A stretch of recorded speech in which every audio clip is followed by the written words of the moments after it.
Umuziki wo mu Rwanda ubu ngubu urashyushye kurusha na kera ndetse n'ikindi gihe cyose cyabayeho. Mu Rwanda dutegereje proje nyinshi z'indirimbo. Ese wowe niyo utegereje kurusha izindi muri izi ngizi?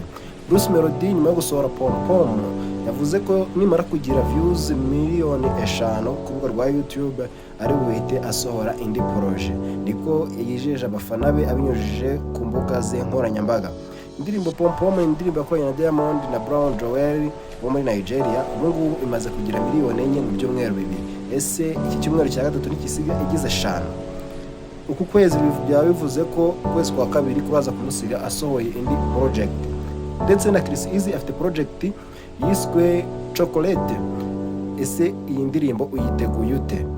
Ni proje yo kwitega cyangwa irasanzwe? Ndetse uyu muhanzi Chris Easy yatangaje ko uyu mwaka ari umwaka ugomba kuba uwe nta bandi bantu bawusangiye, kuko uyu mwaka yavuze ko buri mezi abiri byibuze azajya asohora indirimbo. Rero naho yaje kwita avuga ko agiye gusohora Chocolate, yamaze no gutangira kuyipromotinga ayisohorera amakava n'ibindi bintu byose. Producer bazayikoraho, producer bazakora video, producer uzakora audio, ndetse Chris Easy na management ye baravuga ko uyu mwaka bashaka kuza ibintu byabo cyane bigendeye kuko umwaka wa 2025 utamubaye umwaka mwiza ko yasohoyemo indirimbo 3 gusa. Uwitwa Davis D afitanye project n'uwitwa Ish Kevin, nayo biravuga ko izasohoka mbere y'icyunamo, bivuze ko mu kwezi kwa kabiri cyangwa kwa gatatu naho ngaho igomba kuba yasohotse.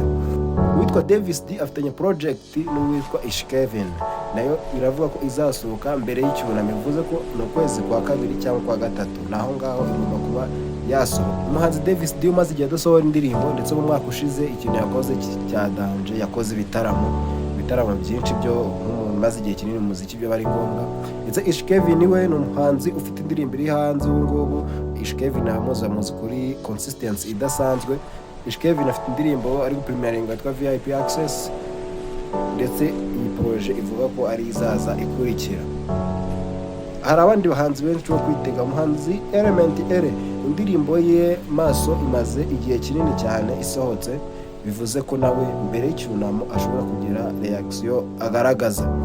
Mu bandi bahanzi bagaragaza reaction harimo Juno Kizigenza, nawe ashobora kugaragaza reaction kuko ni umuntu ugaragaza ko iyo ahari ashyiraho consistent ku bintu bye. Rero uyu mwaka mbere y'uko icyunamo gitangira nawe ashobora kuza gusohora indirimbo. Umuhanzi Ruti Joel ashobora kuza gusohora indirimbo ko yavuze ko uyu mwaka ashaka kwipima Becky Arena. Mu bintu byatuma umuhanzi akora ibitaramo bivuze ko asanzwe afite audience iri active. Rero kugira ngo agire audience iri active bisaba ko yasohora indirimbo mbere y'uko icyunamo gitangira. Bivuze ko rero nawe agomba gusohora indirimbo mbere y'uko icyunamo gitangira, ndetse nyuma y'icyunamo agasohora izindi ndirimbo zo gufasha igitaramo cye kigomba kuba mbere y'uko sama irangira. Umuhanzi Riderman afite igitaramo kizihiza imyaka 20 amaze mu muziki, nubwo ataratangaza isaha, igihe cyangwa se aho kizabera, ariko uyu mwaka byanze bikunze kigomba kuba. Iki gitaramo ukiteguye ute? Se muri izo ndirimbo wowe ni iyihe utegereje kurusha izindi? Andika igitekerezo cyawe muri comment, usige ukanze subscribe kugira tujye tubana mu makuru ya entertainment yo mu Rwanda.